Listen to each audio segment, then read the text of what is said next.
Hi, this is the Dr. Deborah Show, and this is the show where we talk about bringing peace and calm into your life. Later in the show, we're going to be talking about mental health and mental health stigma. We're live at KCSB.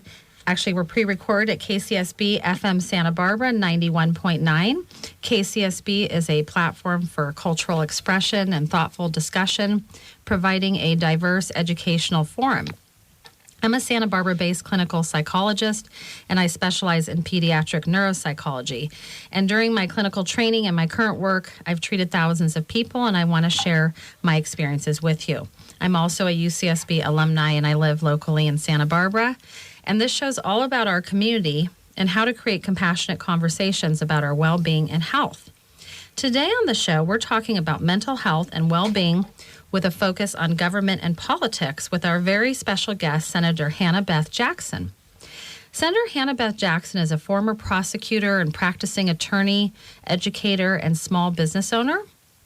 She was elected to the California State Senate in 2012 to represent the 19th Senate District, which includes all of Santa Barbara County and western Ventura County. She's a graduate of Scripps College, and she also has received a law degree from Boston University. She has worked as a deputy district attorney for Santa Barbara County, and eventually she became the managing partner for the law offices of Eskin and Jackson, with offices in Ventura and Santa Barbara. Hannah-Beth has also co-founded two nonprofit organizations and served as the first policymaker in residence at UC Santa Barbara. She's also served as adjunct professor at Antioch University.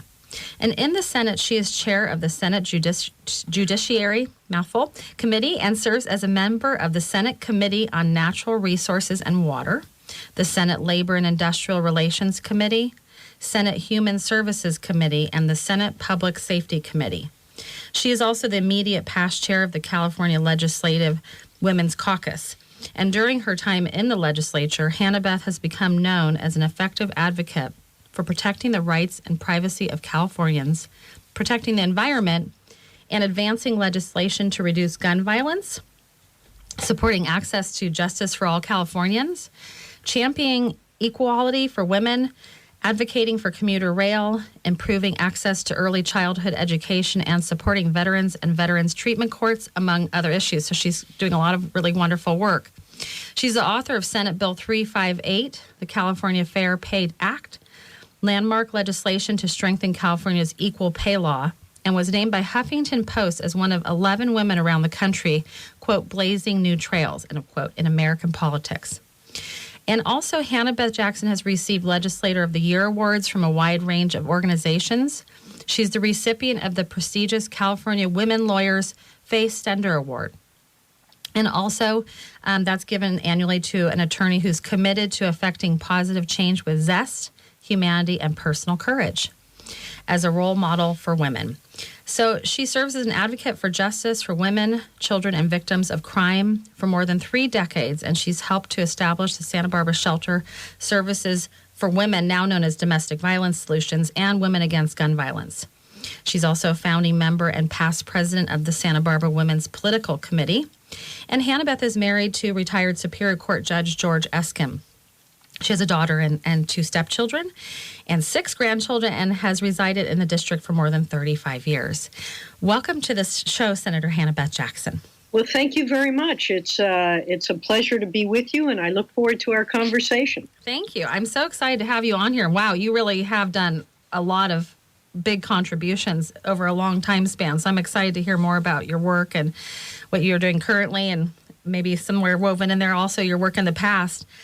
I think that states have such significant power in making decisions about their, mental health systems and mental health regulations and also available services. And I know that they vary so much from state to state and county to county. And I know that you're probably very well versed in all of that. So I thought that it'd be great to just kind of talk more about those ideas and also maybe what new or innovative services or delivery models allow states to create improvements that, maybe could be translated across the country. So we're talking today about mental health stigma because in recent news, did you know that mental health is the largest public health priority? It's also the largest financial burden of any health issue in the world. That's according to the World Health Organization and the World Economic Forum. In a report titled Centers for the Centers for Disease Control titled Attitudes Towards Mental Illness, they found that stigma and embarrassment are two of the top reasons why people with mental health issues do not seek help or medication. The other thing I'd just like to reinforce before we get started is that issues of mental health surround all people from all walks of life. So it's important for us to just maybe learn more about this and also just be caring toward each other. And what is mental health? I think of mental health as when our nervous system is calm, our thoughts feel calm, our heartbeat feels calm, and this gives us kind of a sense of inner peace. I was wondering, Senator Hannah-Beth Jackson, how would you describe mental health? Well, I think it's the ability to function in the world with confidence and with joy and with optimism. And unfortunately, we don't see as much of that today as we should because of all the stress that people are experiencing, and particularly our youth. That's for sure. So it's it's a positive if we're able to deal with life and the world we live in optimistically and with confidence and with enthusiasm. So that's mental health to me, and good mental health. And certainly, we need to recognize that life has a lot of challenges and that we need the tools in order to be able to deal with them. And sometimes we're more successful than others, and sometimes we need assistance to help us get through difficult times. But it is definitely one of the most significant issues that we're dealing with today for a change, because when you talk about the politics of this, mental health has been a taboo subject for so long, for those reasons you mentioned, the stigma attached to it, embarrassment, denial that we are more than just from the neck down, that health is not just from the neck down, that health also is from the neck up. So politically, we're really kind of behind in terms of addressing mental health as a health issue. Right. And it's something California, of course, being the largest state in the country, both in terms of population and economically, we have the opportunity to, and in so many ways do lead the nation and set the example in positive change. But it's been kind of hard to come by for the reasons mentioned, and a lot of people just not willing to acknowledge the problems they're having and not willing to deal with them, and not having the resources there to make it happen. Right. Well, that's kind of true. It's like a whole series of things. But I thought at the beginning what you said makes a lot of important sense, too, about stress and how we can't enjoy, being spontaneous or joyful, because we're under so much stress. I actually have copyright. I call it the compounding theory of stress. And I've noticed over my career that it's kind of like putting money in the bank where, you have something and it seems small and not very big, like bothersome, and we kind of blow it off. Maybe we deny it. And then maybe another thing happens, and pretty soon it accrues and gets so big that our nervous system really can't tolerate it. And I call that the kicker. And it kicks us into this other place that we kind of can't, go through our days. We can't get ourselves to do what we need to get done, and we don't feel well. So, yeah, stress is really important to look at. I noticed that when I looked up the news, it said that mental health disorders are among the most common health conditions faced by Californians. And actually, it said that in the statistics, I know these probably aren't super current, but nearly 1 in 6 Californian adults experience a mental illness of some kind, and 1 in 24 have a serious mental illness that makes it difficult to carry out their major life activities. And also 1 in 13 children has an emotional disturbance that limits participation in daily activities. I wasn't sure if you think that's accurate or not accurate, or what your thoughts are about that. Well, I think we are seeing more and more children today experiencing mental health issues. There's the childhood trauma we're finally recognizing, and the state of California, this new governor appointed the first ever Surgeon General for the state of California, who is a physician with expertise in this area of childhood trauma. And I think it's something that really needs to be looked at, and I think it will help us identify the impacts that trauma creates, whether it's for children in life, losing a parent, experiencing assault or sexual assault, or whether it's someone experiencing PTSD in the military or in life in general, how it does, in fact, significantly impact the brain, not only the brain function, but the brain physiology, that, in fact, it can turn the normal brain functionings literally on its head. Mm-hmm. I don't mean to... That's true. Make a pun there. That's good, though. So we are seeing more and more of this, and frankly, as we become more sophisticated and as technology allows us to learn more about the brain, we are able to understand better how it functions, and therefore what happens when it isn't functioning in its normal fashion, so that we can better understand mental health problems like depression and bipolar disorders and personality disorders, anxiety, substance abuse disorders, various kinds of mental health crises, which do, in fact, significantly impact our ability to function productively and effectively in this world. But the stress issue really, I think in today's world in particular, has become a major challenge.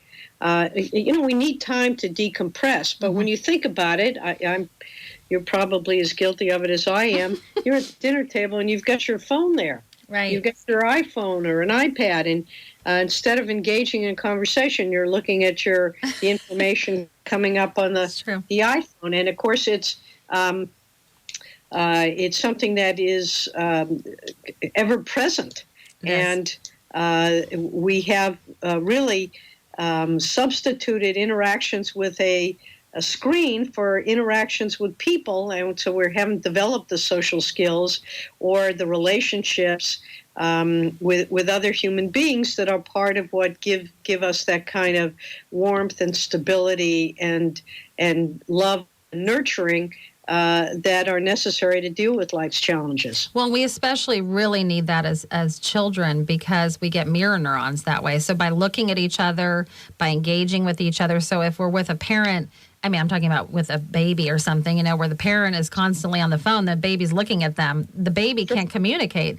And also, the way trauma works is it's a pathology. So it's like a path. So we know that it starts very, very young, like in utero. And so it's really important, to get that started at the beginning. You hit on a lot of good, important points.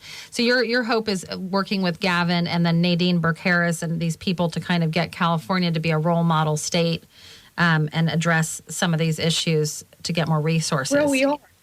We're already working on them. We have a group that meets on a monthly basis. We call it the Mental Health Caucus, really to try to start addressing these issues. Again, for far too long, and I remember this back, to age myself, back in the 80s when Tipper Gore was trying to lead an effort to recognize mental health as a natural phenomena, and the lack of mental health, the need to address our mental health as important a health issue as anything else we did. And of course, we have a very machismo society, and I can tough it out. I don't have these problems.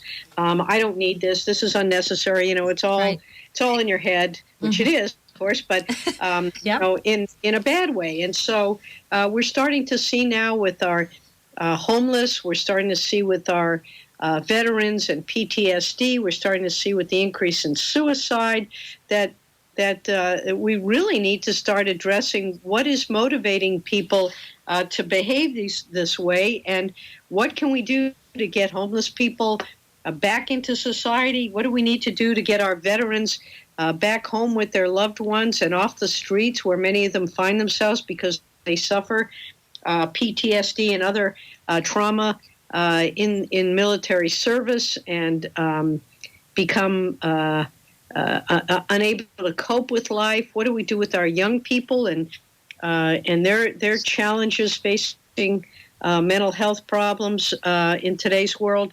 I mean, this is a serious issue, and perhaps California is taking the lead, but I do think that on a national level, just for example, the number of suicides that we're seeing today.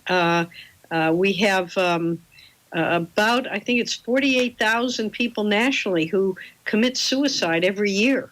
I mean, so every family is impacted by this. What happened to Uncle Joe? Or I never saw my sister in such depression and such anxiety.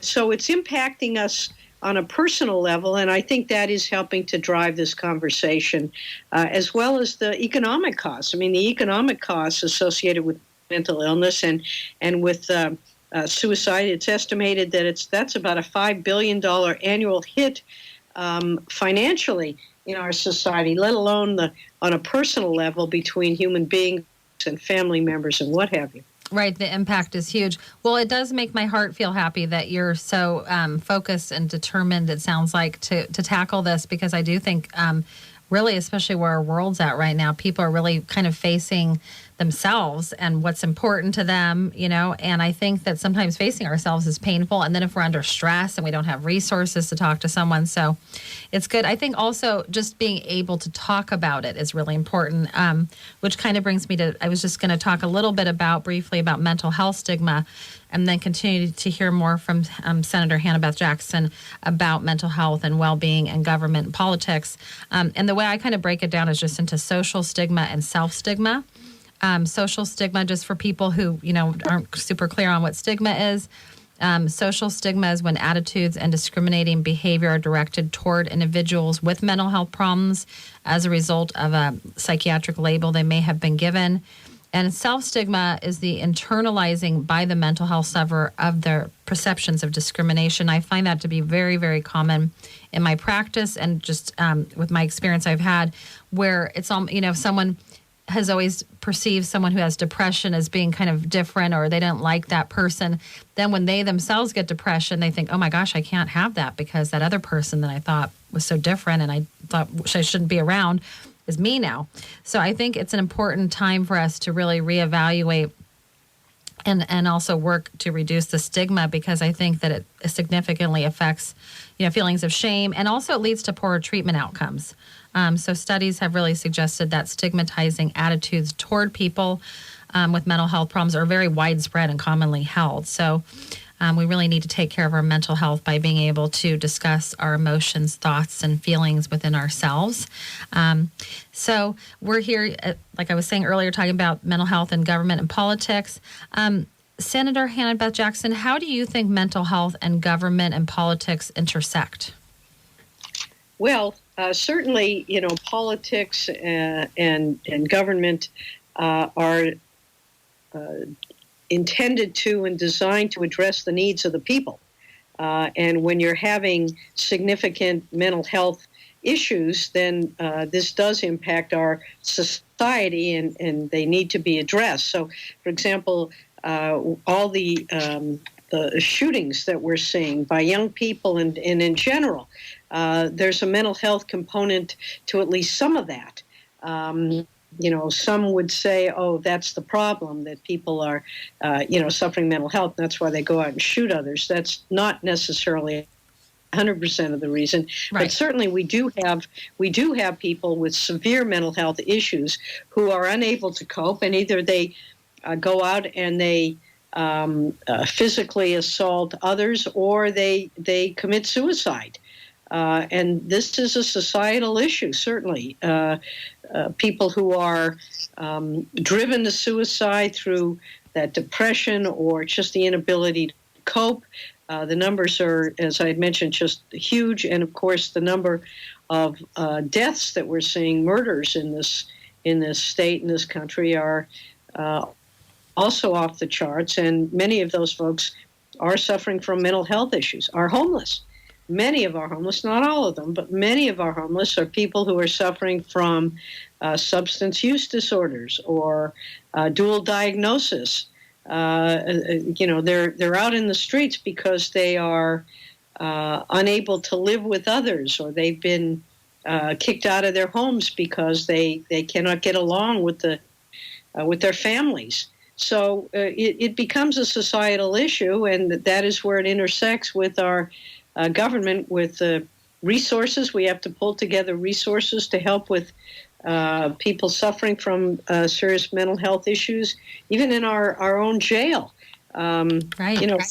15% of the people, it's probably more, but at least 15% of the people who are in our county jails are there for mental health reasons. And we don't have enough beds for the people who are under, psychotic breaks and psychoses. I'm not an expert, so you'll have to forgive me if I'm not accurate in my statements, but certainly we are seeing people who are suffering tremendously, and they end up in jail. We're not quite sure what to do with them. We don't have adequate hospital facilities.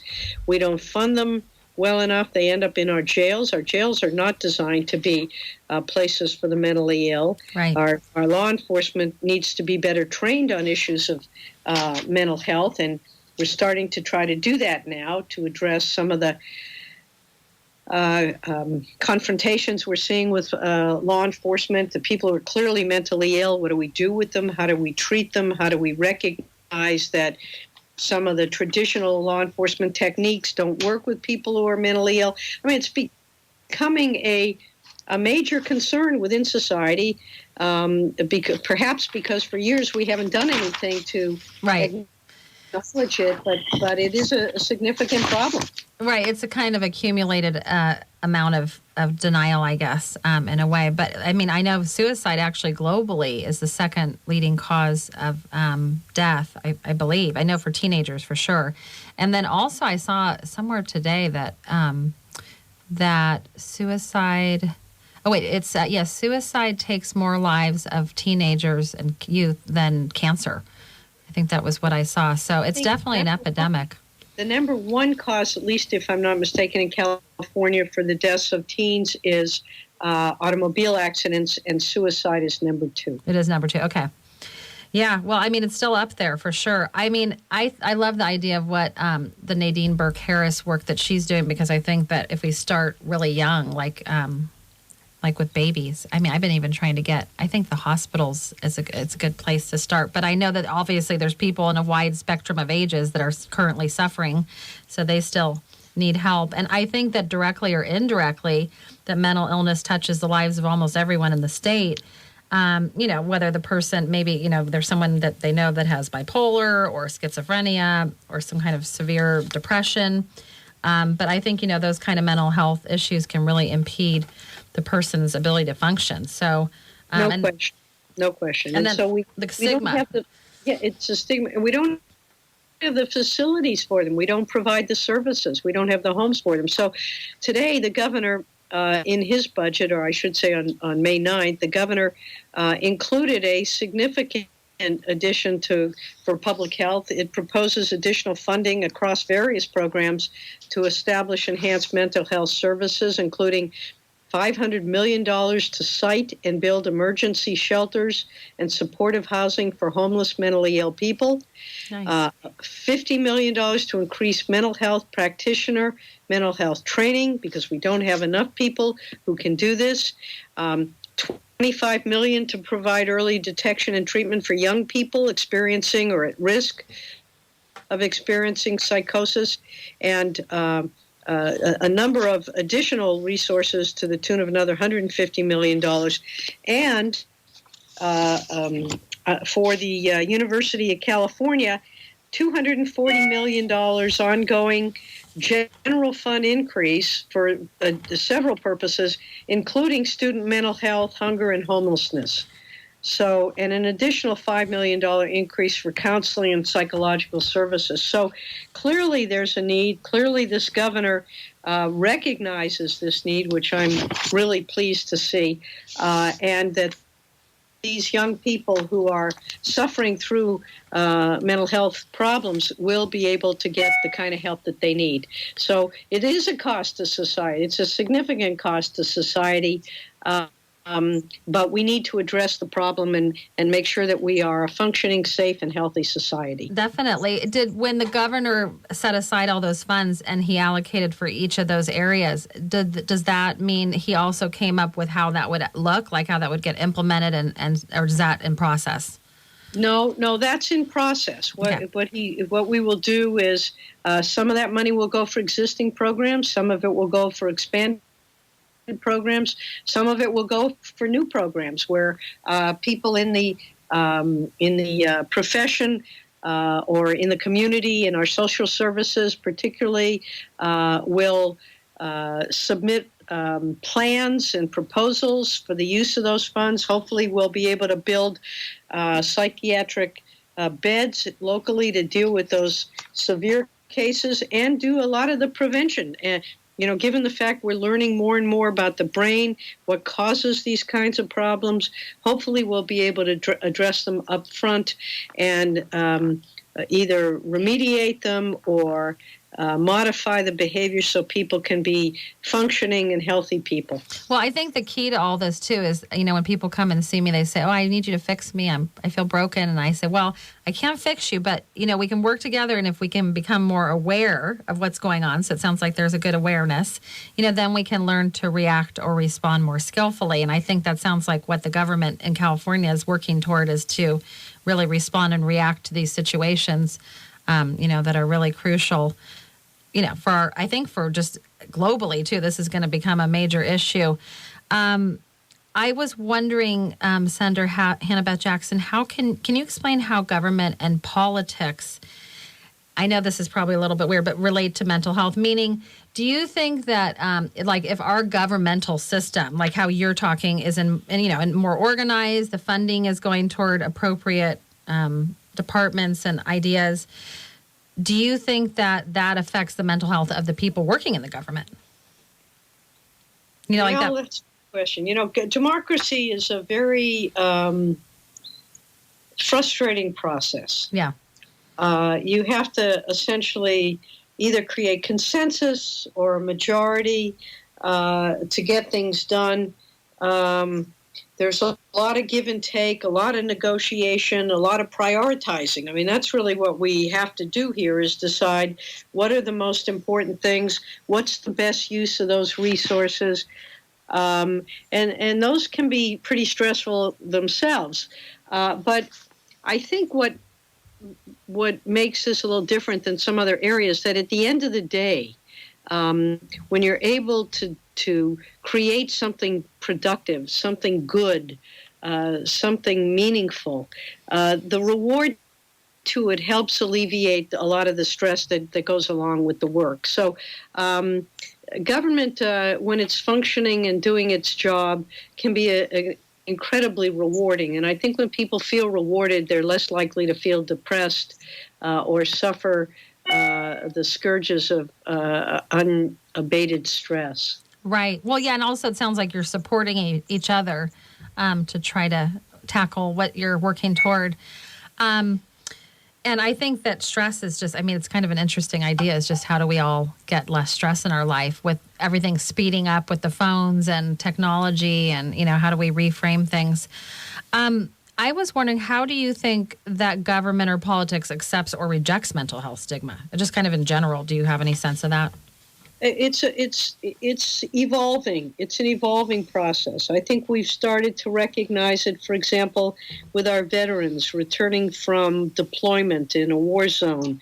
We've created these treatment courts, veterans treatment courts, that recognizes frequently these men and women have experienced trauma and PTSD and all sorts of situations that challenge our ability to be normal and functioning, and we're recognizing this. And so when we see these returned military folks in court, you can't get into the military if you've got a criminal record. So why is it that they're suddenly behaving in an antisocial criminal manner? Right. It's usually because of something associated with their experience, and we're trying to address that. We give them options to try to heal themselves mentally and physically, rather than put them in an incarcerated condition, right. where frankly we very rarely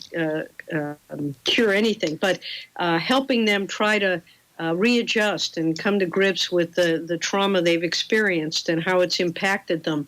Right. You know, there are a lot of our Vietnam War veterans, for example, who have self-medicated to the point where they have drunk themselves into a state where their blood has turned from water-based to alcohol-based. Yeah, it's horrible. And have really tried to, self-medicate's the best word I can use, using different kinds of drugs and mind-altering materials to deal with the pain and the horror that they've experienced they haven't been able to resolve. So we're working on that. I think transition plans are really important. I mean, Absolutely. for me, just like I know when I worked at County Mental Health, I found a lot of people coming in and out of the hospital. And I did have 2 sheriffs from the CIT, the special mental health sheriffs we have here. And we were talking yesterday on the radio. And they were talking about their transition plan, which it's like, they kind of keep checking in on the person and they, give them their phone number and stuff. But I notice, when someone gets discharged from the hospital, and I don't know how the jail works, but also just having coming back from war, is if there were a transition plan, really solid one in place, so that person knew, okay, I'm going to go here and I'm going to get therapy, and I'm going to go here and I'm going to get my food, and I can get clothes. You know what I mean? They can get all their resources, because otherwise they come back and they're just kind of backlash from all that trauma they've experienced too. So I think war is really powerful, and it does impact. I'm sure a lot of the homeless, right, are people who are also veterans, it seems like, or is that not accurate? No, it's a serious problem. And, this is something that the Veterans Administration, the federal government, should be doing and hasn't done and isn't doing now either. And it's very frustrating. We see a lot of these returning vets on our streets, needing services that they may not have needed had we had a legitimate transitional program. The VA, it's their responsibility. When we send our young men and women off to war, we know that when they come back with these kinds of experiences, many of which create these problems. So it's a twofold issue. We don't have the transitional programs, and we don't recognize that for a lot of these soldiers, they just, they think that if they just buck up, right, it's going to be fine. And we need to give them permission and encourage them to share their feelings. They're not abandoning their families or their military experience by recognizing this. And there's a way we could do this so easily. Right. You mandate it. You mandate that we get out of, you end your deployment. What we do is we give them a week to rest in some country and we send them home, and that's the end of it. To give them an additional month or 2 months of like a post-boot camp. Like a reprieve, yeah. Absolutely. So they could, also, just like you were saying, we need a chance to regroup. Our nervous system and our thoughts and our brain, we need a chance to recover, especially, going through a war zone.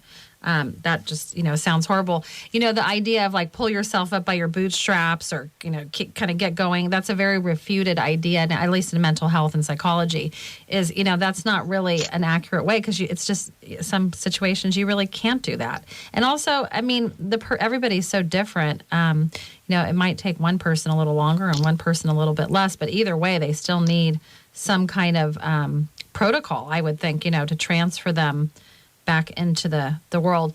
Yeah, and then the idea, I guess, that men maybe feel, or maybe people in the military feel the need to be tough, like you said, is probably another issue, just about how we think about masculinity or femininity or those things that we've been taught that we need to diffuse.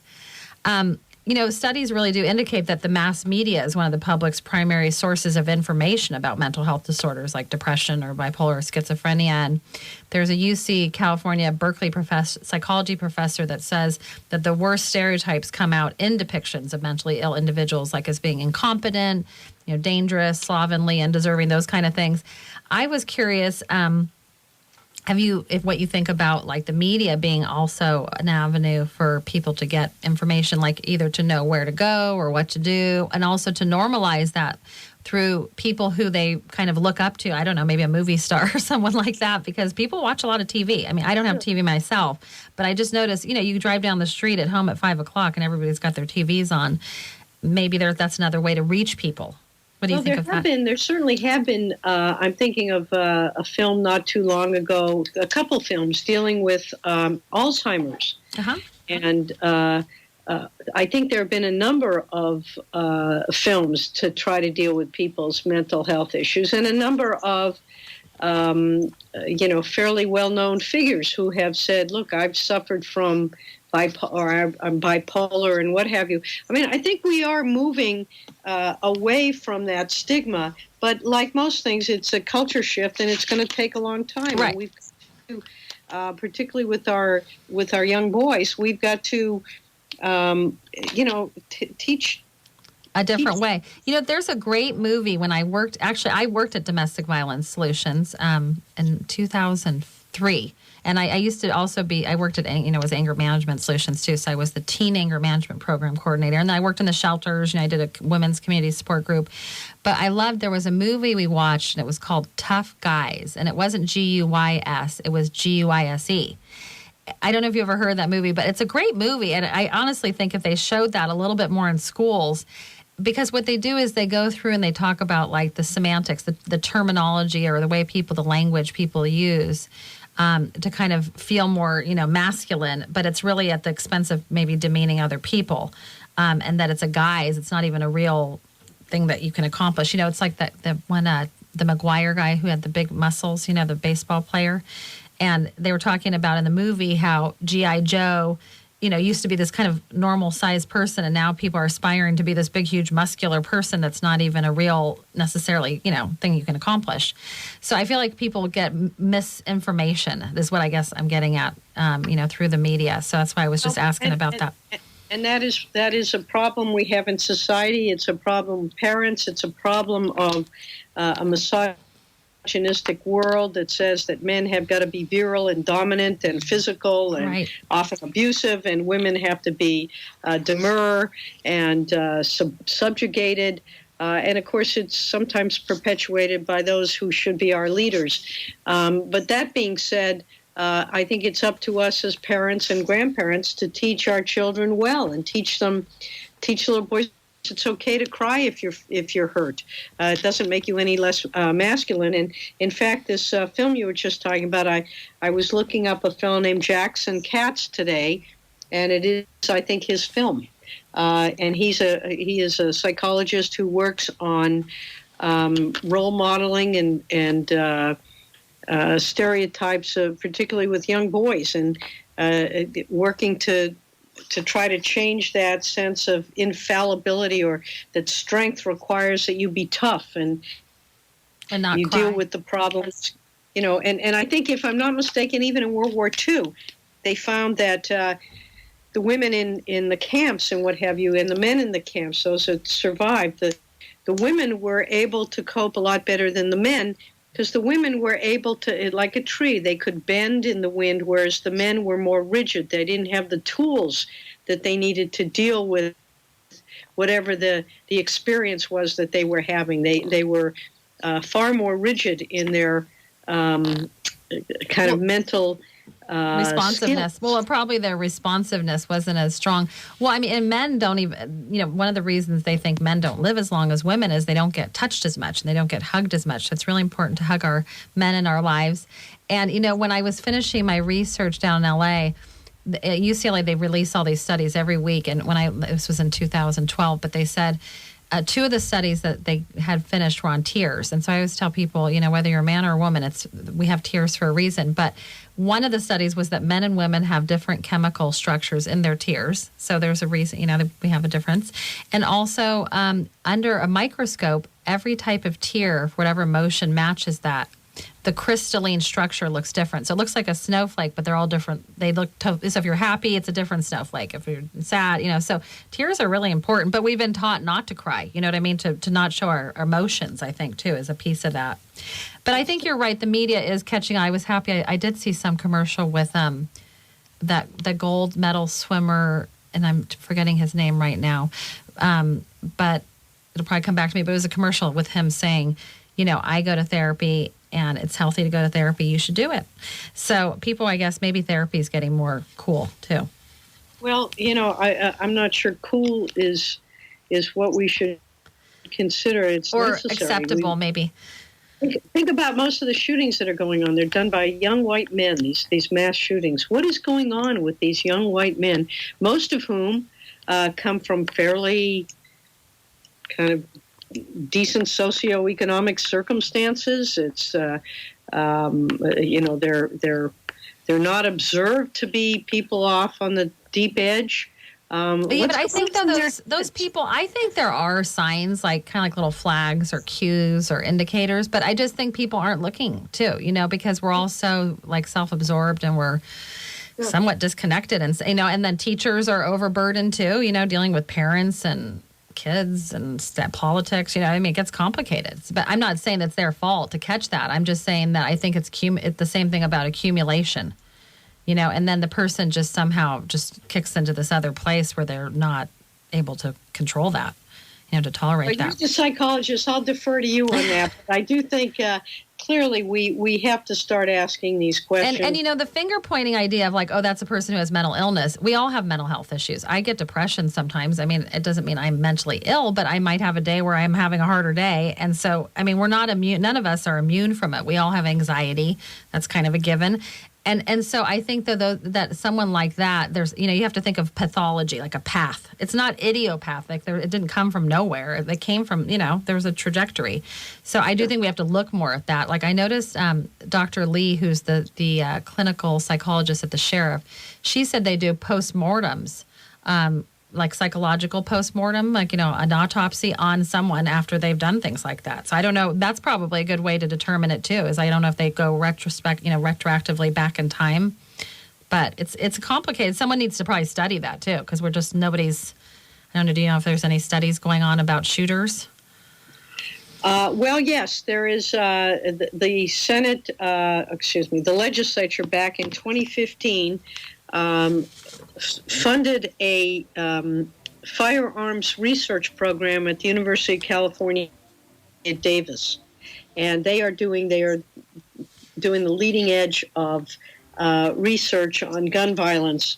I don't know if they're doing that specific study, but they are definitely taking the lead in trying to address the issue, identify the motivation for this behavior, and really trying to get an understanding of this kind of violent response to life. The other piece, I guess, I keep thinking as these things keep happening, I don't know if we want to go down this path, but just as another final thought, is I just feel like we have to really nip what's happening and have more consequences in a different way, because somehow the message that's getting out, it's not anybody to blame, but somehow people are feeling that they can have weapons, and also they can go kill people, and there's something that's going on there that's sending that message. That's why I think the media is a good resource too. Well, I think one of the things that we need to do is talk a little bit more and teach our children a little bit more about compassion and empathy and kindness.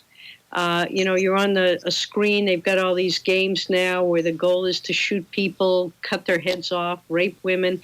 And while that isn't necessarily new, we aren't doing the counterbalancing of teaching young people to talk and experience and interact on their own emotions. So that we are, you cut somebody's head off, it looks like a cartoon, rather than to recognize that it has a consequence. So that's something I think that as a society we need to do better.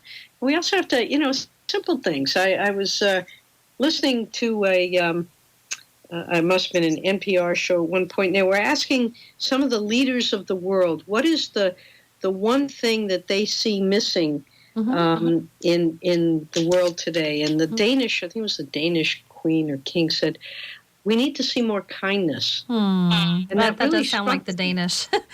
Yeah, but it struck me as something that, if you stop and think about it, we don't express kindness very much. We're always in a hurry to go somewhere.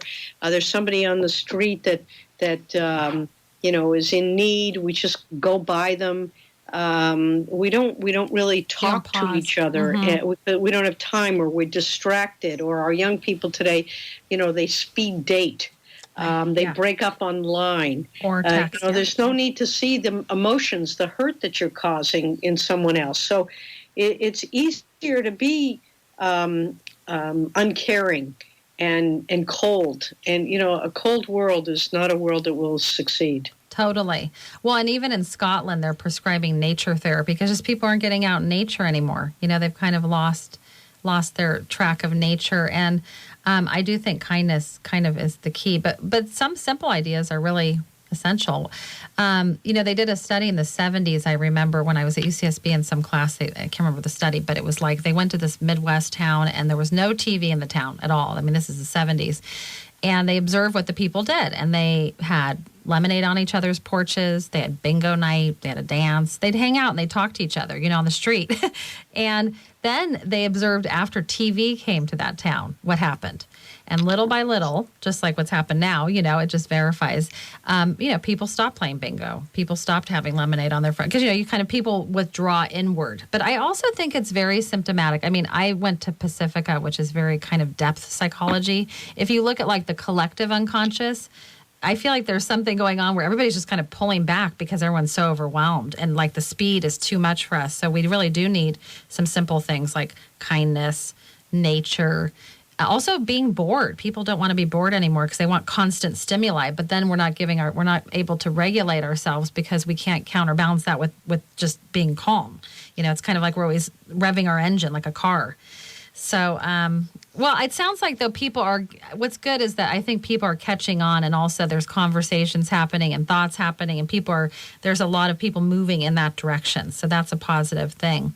I noticed that, there's like a history I was looking through the history of like California's mental health policies. And it looks like they started back in the 50s, with mental hospitals and gravely disabled and those types of things.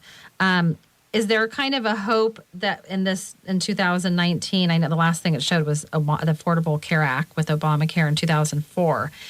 Do you think between 2004 and now, do you think that a lot has shifted in mental health as far as legislature that's been passed? Well, I think, again, we're much more sophisticated in our understanding of what mental health issues are. And so I do think that we are, again, for a variety of reasons, both in terms of what we should be doing to deal with an issue about which we have much better understanding today than we did back 15, 20 years ago, but also because it has become a social problem.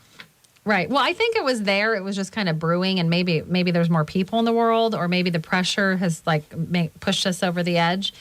So are there any kind of like specific, if someone was interested in like getting more information on like a campaign or an organization that works specifically like in government to reduce mental health stigma or with mental health, is there like ways for people to get involved, or is that mostly stemming from internally from the government?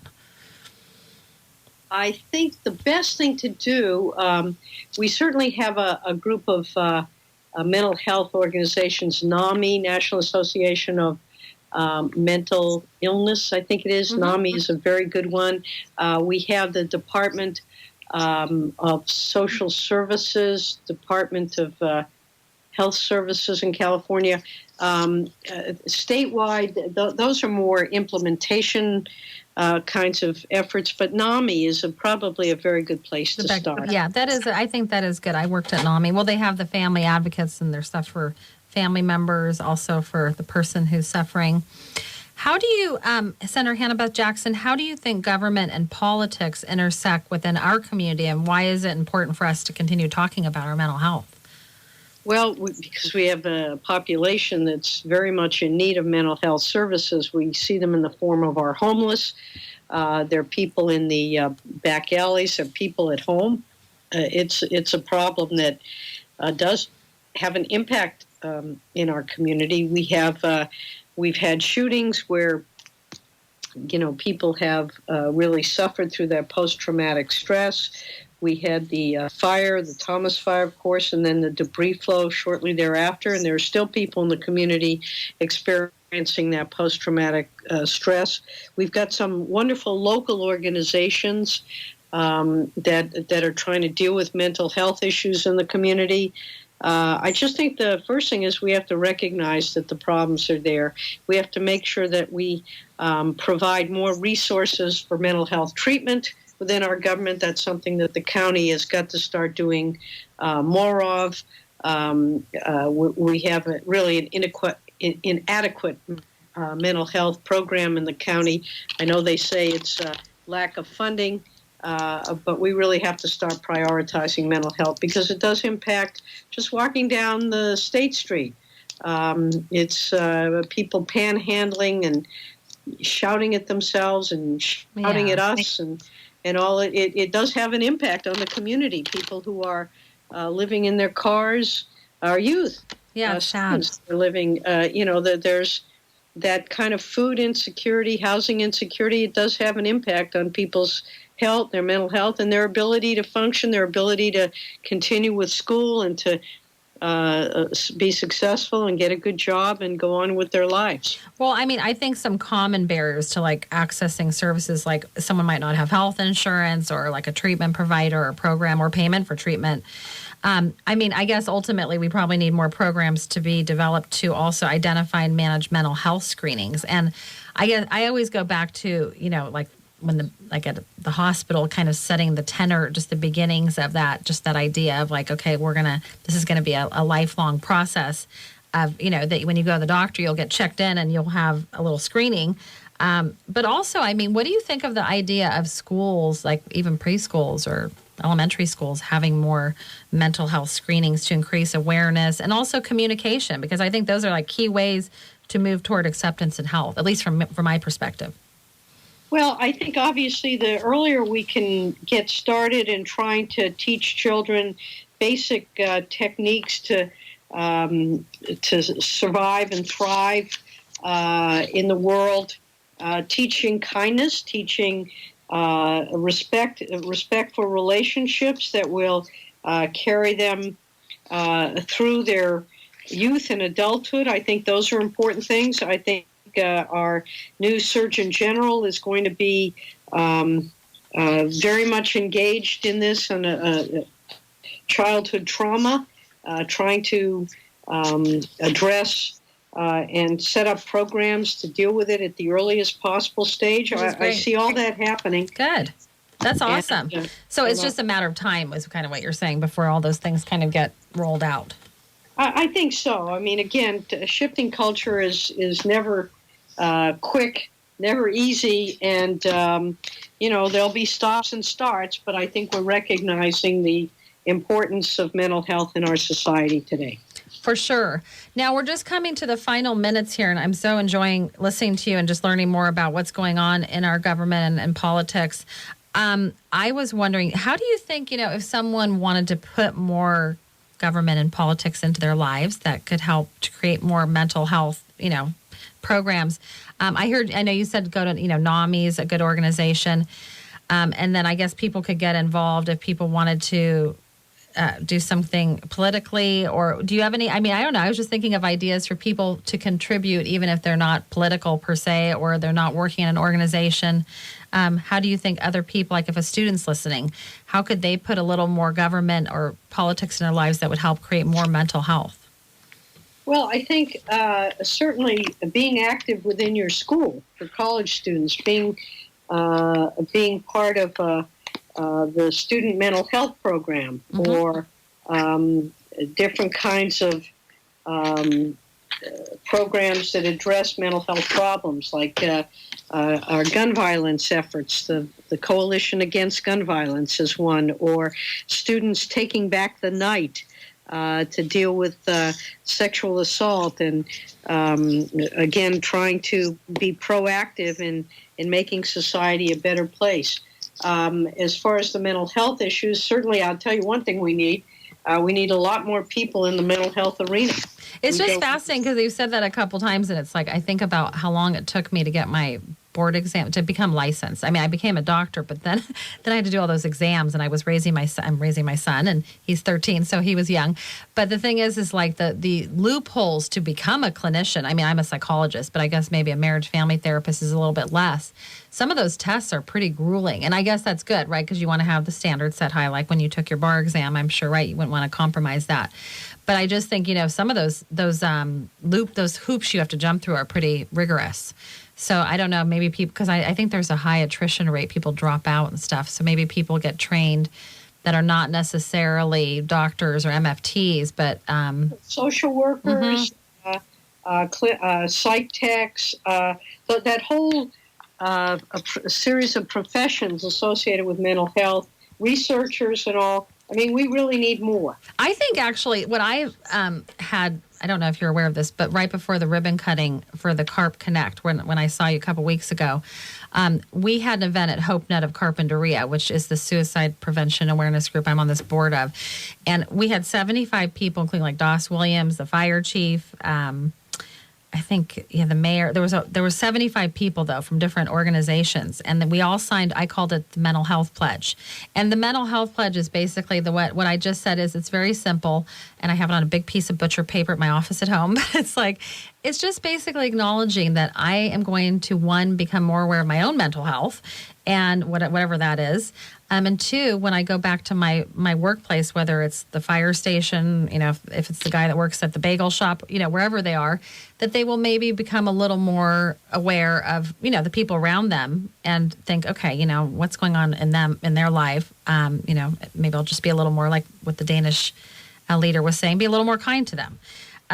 And I think we need more movements like that just to kind of normalize mental health and also just make it more of an active presence in our lives, not just like when we have a mental health crisis, but also what do we do on a daily basis just to be more caring toward each other. So that's just a little side note. But I was excited because people actually were open to doing that and seemed to be willing to jump on board to talk more about mental health. So that's exciting. Yeah. I think mental health stigma really, creates a wall that stops the compassion and the conversation. And I think that having compassionate conversation really builds inclusiveness and also teaches others what you've learned. And I think, we can do this by starting to treat everybody as equal and reducing discrimination. And so I'm always trying to create conversations and a culture that are accepting of each person as we work toward prevention. I was wondering, Senator Hannah-Beth Jackson, thank you so much for coming on the show. Do you have any other final words of wisdom for our listeners? No, I just think, if we see the glass as half full, if we smile a little more, if we try to reach out to help other people, even with just little things, I think that goes a long way towards helping our lives become more meaningful, having less stress, having less sadness and anxiety. I just think there are simple things we can do. We live in a beautiful place. I think a walk along the beach can restore the soul, saying hello to the people there, smiling. I mean, there are things that we can do. And as my mother used to say, you have to take time to smell the roses. It's so true. Well, and I know I've been trying to make it more of a practice when I walk by someone and if they look kind of, down or not happy or something, I'll just give them a little smile. And, I can tell it kind of perks them up. And sometimes that can make a big impact on people. So it's true. Just simple things like, just acknowledging another person or saying hello. It can start there. So I think, we can work together to help create a supportive environment that can empower and care for the individual. And some ways we can work together are volunteering, checking in with ourselves, learning about other cultures, and also getting accurate information from accurate, reliable sources. So that will lead to understanding, including, and caring. And can you imagine a world where we can share our feelings and thoughts more freely, where we can move toward health for all human beings? And I know there's a lot of work to be done, but if we each do our part toward ending negative perceptions about mental health and raise awareness, we can live in a more loving, safe, and accepting world. I want to thank my very special guest, Senator Hannah-Beth Jackson, for coming on today and sharing her wisdom. So thank you so much. You bet. My pleasure. And Thank you. Thank you so much. That was very informative. And if you have questions for either Senator Hannah-Beth Jackson or myself, I mean, of course, you can reach her at her office, or you can write me on my Facebook page, Dr. Deborah Show. If you or someone you know needs help, please call the Santa Barbara Access Line at 1-888-868-1649. That's available 24 hours a day, 7 days a week. We're at KCSB FM Santa Barbara 91.9.